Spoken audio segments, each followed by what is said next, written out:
this unit is induction and orientation. Both induction and orientation are interrelated processes that refer to a program designed to help new employees to adjust to an organization. The two words, induction and orientation, are often used interchangeably, even though there is a difference between them based on meaning and application. The main difference between induction and orientation is that induction refers to a process of introducing the newcomer to his company and work environment, whereas orientation is the process of helping the newcomer to align with his new position, responsibilities, and work culture. Induction. The term induction comes from the Latin inducere, meaning to bring in or introduce. Induction is the process of formally admitting someone to a post or an organization. Induction is aimed at introducing the job and organization to the employee and him or her to the organization. It includes information like mission and vision, objectives, history of the company, clients, policies, and dress code. Let's talk about orientation now. It is also called onboarding and is designed to provide new hires with the information they need in order to function comfortably and efficiently in the organization. It is an initial process that provides easy access to basic information, programs, and services, gives clarification, and allows new employees to take an active role in their organization. The new employee is made to familiarize himself with the work environment, equipment, and the tasks he is expected to perform. It includes information to procedures and processes, information of work assignments, information to team members and work contracts, and information about employment work terms and conditions.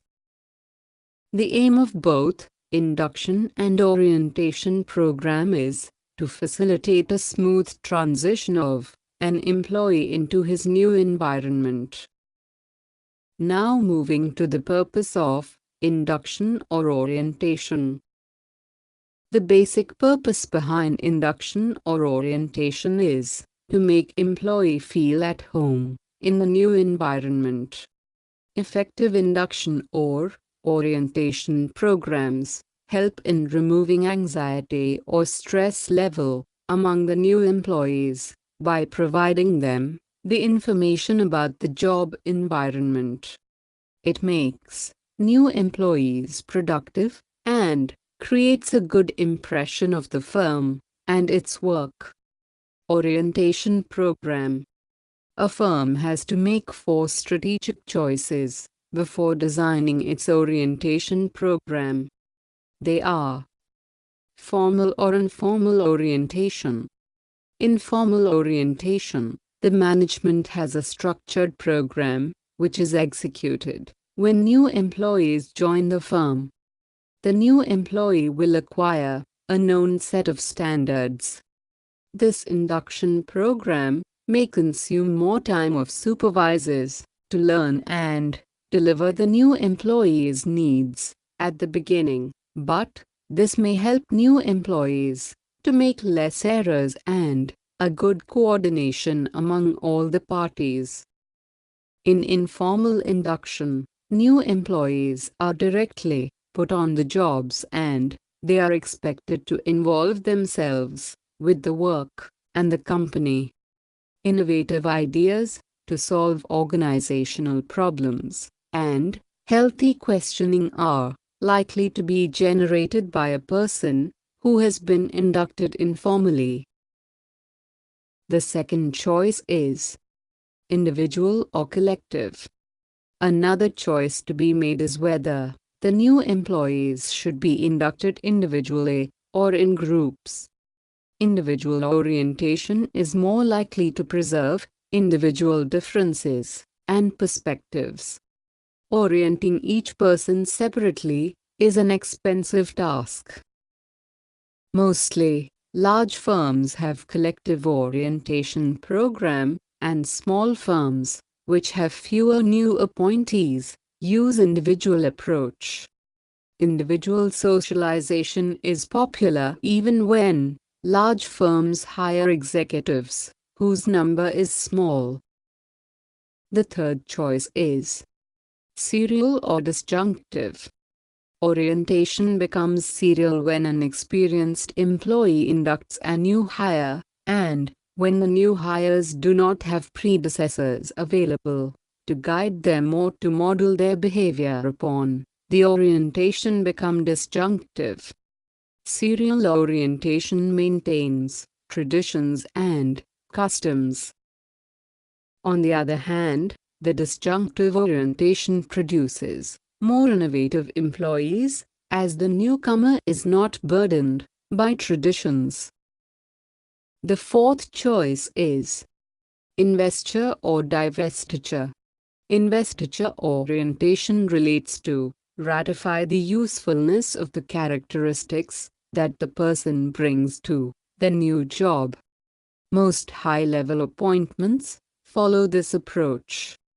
On the other hand, divestiture orientation seeks to make minor modifications in the characteristics of the new hire, though he or she was selected on his or her potential for performance. Divestiture techniques are mainly used in military, police academics, religious cults, and self-realization groups. After making a choice, let's move to orientation process. Generally, the orientation program consists of the following 3 stages. Stage 1. General introduction. The Human Resources Department typically administers this preliminary, general introduction stage. This stage typically has 2 parts. The first about the employing firm itself, and the second about the specific job. The second part entails recruits often being given a tour of the firm's facilities, introduced to procedures, policies and job-specific information. The general introduction stage can be a one-day program, or take longer, depending upon the size of the firm and the number of employees undergoing orientation. Stage 2. Specific orientation. Specific orientation follows the general introduction stage. In this stage, an employee is given job or task-specific orientation, typically by her immediate supervisor. Stage 3. Follow-up. Perhaps the most important orientation stage is the follow-up stage. In this stage, a supervisor meets with an employee to inquire about issues and questions raised. Here are some of the requisites of an effective system. First is prepare for new employees. New employees must feel that they belong to the organization and are important. Second is determine information new employees want to know. Often, new employees receive information on issues much of which is not immediately required, and they fail to know vital information needed to know during the first day of job. Third is determine how to present information. Line managers and HR representatives should determine the most appropriate way to present orientation information. Rather than verbally, the information should be presented in the Handbook of Information. Fourth is completion of paperwork. All essential paperwork should be completed during orientation so that the employee gets paid accurately and on time. Various tax and insurance forms as well as other items need to complete in time. Problems of orientation. An orientation program may go wrong for a number of reasons. These are as follows. Employees may develop wrong perceptions because of short periods spent on each job. Sometimes, there can be too much of information in a short span of time. So, the new employees might feel overwhelmed. Information can be too broad. The employee might not be able to comprehend it easily. Employee is thrown into action too soon. Employee is asked to perform tasks where there are high chances of failure that could discourage him. Supervisor entrusted with the job is either not trained properly or remains busy.